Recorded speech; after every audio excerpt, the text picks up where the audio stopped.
Hello friends, welcome to study cool official.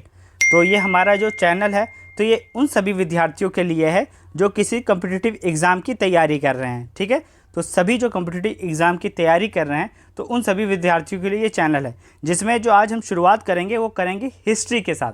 प्राचीन भारत का इतिहास, हिस्ट्री को बिल्कुल अच्छे से हम कवर करेंगे इस वाले टॉपिक में।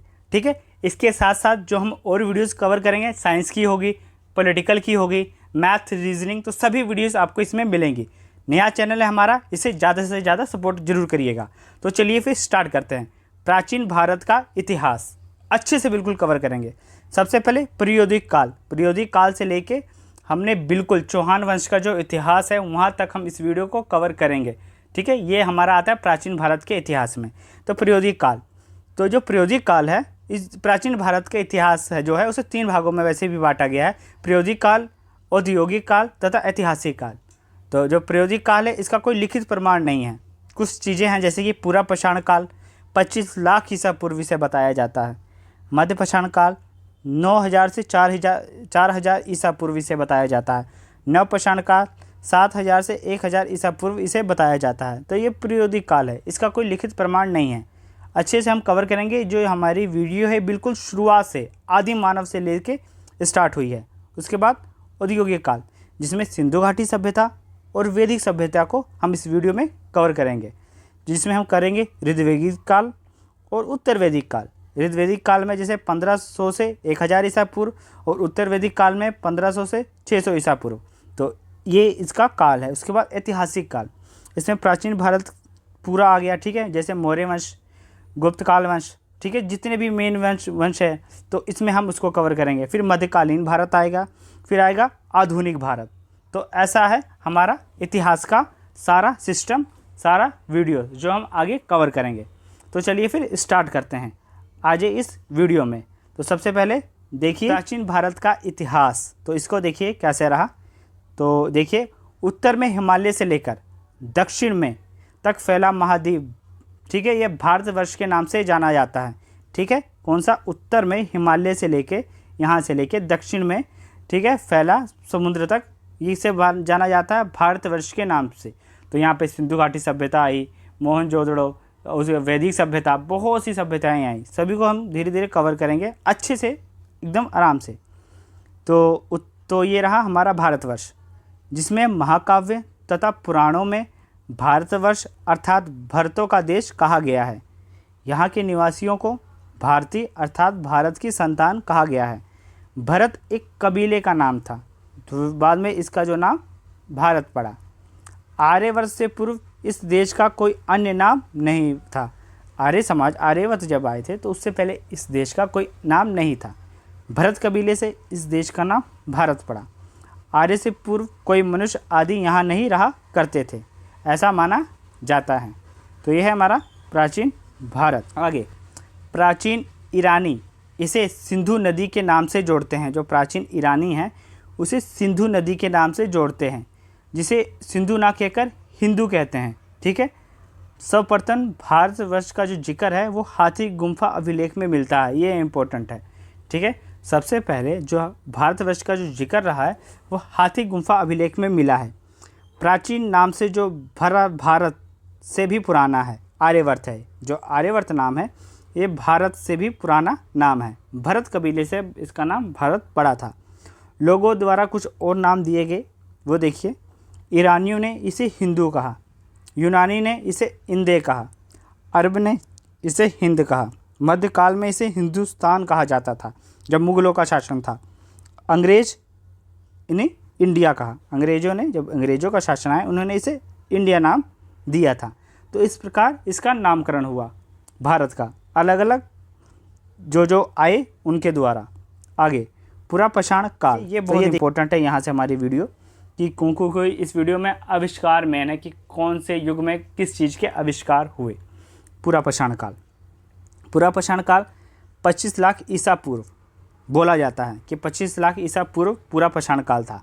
अन्य नाम इसे बोला जाता है शिकार तथा खाद्य संग्रह काल, क्योंकि उस टाइम कुछ ज़्यादा खेती का सिस्टम नहीं था। तो जो आदि मानव थे या अन्य जो मनुष्य थे वो ज़्यादातर शिकार पे डिपेंड थे। ठीक है, प्रथम ज्ञात मानव होमोडोनियस कहा जाता है, जो प्रथम ज्ञात मानव था उसका नाम। महत्वपूर्ण खोजें देखिए, आग की खोज आदि मानव के द्वारा हुई थी, ठीक है। आवास, गुफा, ठीक है, ये सब पूरा पाषाण काल में। मानव कंकाल दफनाने की प्रक्रिया, ये पूरा पाषाण काल में थी। जीविका का अधिकार शिकार था, ठीक है, कृषि नहीं था पूरा पाषाण काल, ठीक है। जीविका का अधिकार शिकार था, यानी जीवों की हत्या कर, यानी जीवों का शिकार करके उसे खाना, ये था पूरा पाषाण काल में, ऐसा सिस्टम हुआ करता था। आगे पूरा पाषाण स्थल, तो ये देखिए कहाँ पे कैसे कैसे हैं। तो पूरा पाषाण स्थल पंजाब के सोन नदी के घाटी पर पाए गए हैं, जो पाकिस्तान में है, ठीक है। तो ये यहाँ पे पाए गए हैं। अन्य प्रदेश जैसे नागर उंजा, भोपाल के भीमबेटका की गुफाएं पूरा पाषाण युग की विशेषता दर्शाती है। अनेक स्थल कश्मीर तथा थार के मरुस्थल भी मिलते हैं, ये सब पूरा पाषाण काल के थे, ठीक है। मनोरंजन का साधन इनका शिकार ही रहता था पूरा पाषाण काल में। ये देखिए पूरा कैसे कैसे कहाँ पे पूरा पाषाण काल रहा है। तो पंजाब के सोन नदी की घाटी पर पाए गए हैं, जो कि पाकिस्तान में है, ठीक है। एक हमारा चैनल है करंट अफेयर का, तो उसमें आपको वीडियोस जो आती हैं वो आती हैं एग्ज़ाम ज्वाइन के नाम से, तो आप उसे भी जाके देख सकते हैं। अब आगे देखिए आदि मानव के मूल स्थान, ये देखिए आदि मानव के कुछ मूल स्थान जहाँ जहाँ पे वो रहे थे। ये देखिए यहाँ पे इंडिया के यह जगह, ये सब आदि मानव के मूल स्थान हैं। बाकी ये देख लीजिए आप कहाँ पे इन्होंने, जो ज़्यादातर ये नदियों के किनारे रहते थे, गंगा नदी, बेलन, यहाँ पे सिंधु घाटी सभ्यता तो यहाँ पे फैली थी ऐसे ऐसे, ठीक है। ये सारा डिडवाना, लोहड़ी, तो यहाँ पे ज़्यादातर इनका रहा था सर्कल, जहाँ पे ये रहते थे। आदि मध्य पाषाण काल, मध्य पाषाण काल में देखिए क्या क्या हुआ। मध्य पाषाण काल 9000 से 4000 ईसा पूर्व रहा था, ठीक है। मध्य पाषाण काल, इसे शिकार तथा पशुपालन युग कहा गया, यानी इसमें शिकार के साथ पशुपालन भी जोड़ दिया गया, ठीक है, यानी कि इसमें पशुपालन भी करते थे वो लोग, तो ये भी जोड़ा गया। प्रथम खोजकर्ता जॉन इवास है मध्य पाषाण काल के, ठीक है। मध्य पाषाण काल में तापमान में वृद्धि हुई तथा हिमवर्ती क्षेत्र के जो बर्फ़ है वो पिघलने लगी तथा समुद्र का स्तर बढ़ा, ठीक है। वो बर्फ़ें पिघलने लगी जिससे वो पानी बन के समुद्र में आने लगी, जिस कारण समुद्र का स्तर बढ़ने लगा। पशुपालन का प्रारंभ मध्य पाषाण काल में शुरू हुआ था, जिसमें लोग पशुओं को पालने लगे थे। मध्य पाषाण मानव शरीर शिकार करने, मछली पकड़ने तथा वस्तुओं का संग्रह करने के लिए था, ठीक है। मानव ने शिकार के लिए कुत्तों का भी प्रयोग करने लगे थे, क्योंकि इनकी सूंघने की शक्ति काफ़ी ज़्यादा होती है, इसलिए मानव द्वारा पहला पालतू पशु कुत्ता माना जाता है कि इन्होंने सबसे पहले कुत्ते को पाला। उसके बाद मुर्गियाँ, गाय, धीरे धीरे भेड़, बकरियाँ सब पालने लगे थे, लेकिन सबसे पहला जो जानवर बताया जाता है वो कुत्ता ही बताया जाता है जिसे पाला गया था। ये देखिए मध्य पाषाण काल, ये कहाँ पे रहा, ये देख लीजिए। मकान बनाने का प्राचीन लक्ष्य, ये देखिए पूरा कैसे कैसे है, आप देख सकते हैं बिल्कुल इस डायग्राम पे। ये भी सब ऐसे सिंधु नदी के किनारे, यमुना नदी, जहाँ जहाँ पे नदियाँ थी वहाँ यहाँ पे थे, ठीक है। ये सब ऐसा रहा। एक ही कब्र के क्या लिखा है, त्रिमानव समाधि के साक्ष्य, तो ये कहाँ है, महदा में है, तो ये आप देख लीजिएगा स्क्रीनशॉट मार के, ठीक है। विश्व में मिट्टी के बर्तन का प्राचीन साक्ष्य, ठीक है। ये देखिए चौपानी, मांडो, तो यहाँ पे है। तो इस प्रकार ये रहा मध्य पाषाण काल का मैप, जहाँ जहाँ पे ये फैले हुए थे। फिर आया नव पाषाण काल। तो नव पाषाण काल में देखिए सबसे पहले मध्य पाषाण काल, तो यहाँ पे नव पाषाण 7000 से 1000 ईसा पूर्व रहा, ये यहाँ पे नव पाषाण कर लीजिएगा। अन्य नाम इसे कृषि का युग कहा गया, ये ही मेन सबसे ज़्यादा है। नव पाषाण काल सबसे ज़्यादा विकसित माना गया। कृषि काल, लोग खेती करना सीख गए थे इसमें, ठीक है, जानवरों पे डिपेंड नहीं थे। नव पाषाण काल के प्रमाण पाकिस्तान के प्रांत बलूचिस्तान में स्थित हैं, यहाँ से मिलते हैं बलूचिस्तान से। नव पाषाण काल में हथियारों का प्रयोग बहुत कम मिलता है, जैसे कुल्हाड़ी इत्यादि, इस काल में बहुत कम मिलता है, क्योंकि लोग क्या करते थे, जब हथियारी कुल्हाड़ी का प्रयोग मिलता क्यों है, क्योंकि रीज़न ये कृषि का, ठीक है, मतलब ज़्यादा मिलता है। नव पाषाण काल में हथियारों का प्रयोग बहुत मिलता है, जैसे कि क्योंकि वो कृषि के लिए इसका उपयोग करते थे। पहिए का आविष्कार नव पाषाण काल में हुआ था, मोस्ट इंपॉर्टेंट एग्जाम में पूछा गया है। बलूचिस्तान को अनाज की टोकरी कहा जाता है, ये भी इम्पोर्टेंट है। कृषि का क्यों, क्योंकि कृषि का परिणाम वहीं पे मिलता है। कृषि का परिणाम मेहगढ़ से भी प्राप्त होता है, ये इम्पोर्टेंट है। भारत में पशुपालन तथा कृषि का प्रमाण मेहरगढ़ से प्राप्त होते हैं। मेहरगढ़ जो कि भारत में है, बाकी वहाँ पाकिस्तान में बलूचिस्तान से मिलते हैं इसके प्रमाण। तो ये रहा हमारा नवपाषाण काल।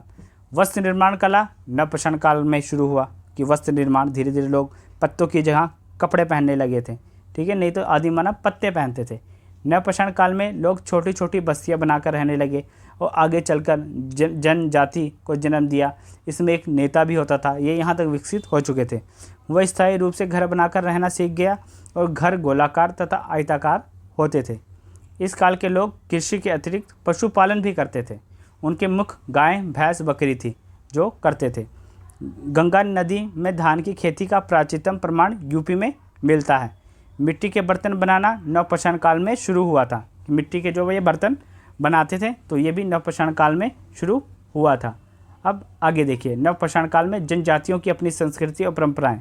तो ये देखिए इनकी और कौन कौन सा था, तो इन्हें अपनी संस्कृति और परंपराएं विकसित होंगी नवपाषाण काल में। अलग अलग जनजातियों की भाषा, संगीत, चित्रकारी आदि इनकी संस्कृति का ज्ञान होता था, ठीक है। संगीत था, चित्रकारी था, भाषा, तो ये सब इनकी संस्कृति में शामिल हो गई। इलाहाबाद के पास चावल उगाने का प्रमाण यहीं से मिलता है, ठीक है। चावल उगाने का जो पहला प्रमाण मिलता है वो कहाँ से मिलता है? इलाहाबाद से मिलता है, जिसे प्रेजेंट में प्रयागराज कहते हैं, ठीक है। तो यहाँ से मिलता है। वैसे मूल रूप से जो बोला जाए तो चीन का बोला जाता है कि चीन में पहला प्रमाण मिलता है चावल की खेती का। भारत में इलाहाबाद है। मैक्सिको में मक्का की खेती का प्रमाण है। बाजरा चीन ये भी है, और राई दक्षिण पूर्व एशिया में, ठीक है, जिसे कॉटन भी बोलते हैं। तो इस प्रकार इनके अलग अलग प्रमाण सबसे पहले कहाँ कहाँ पे देखे गए थे, ये इसका बताया गया है। अब आगे, सिंधु घाटी सभ्यता नवपाषाण काल के कांस्य युग से संबंधित है, ठीक है। सिंधु घाटी जो सभ्यता है नवपाषाण काल के कांस्य युग से संबंधित है। सिंधु घाटी सभ्यता को हम अलग से करेंगे, अलग वीडियो में हम कवर करेंगे, लेकिन किससे संबंधित है ये पूछा जा सकता है। तो जो नवपाषाण काल था उसका जो कांस्य युग था उससे संबंधित है, इसलिए हड़प्पा सभ्यता को कांस्य युगीन सभ्यता के नाम से भी जाना जाता है, ठीक है। हड़प्पा सभ्यता को प्राचीन में जो सिक्के थे उसे आहत कहा जाता था। सर्वप्रथम सिक्कों पर लेख लिखने का कार्य यवन शासकों ने किया था।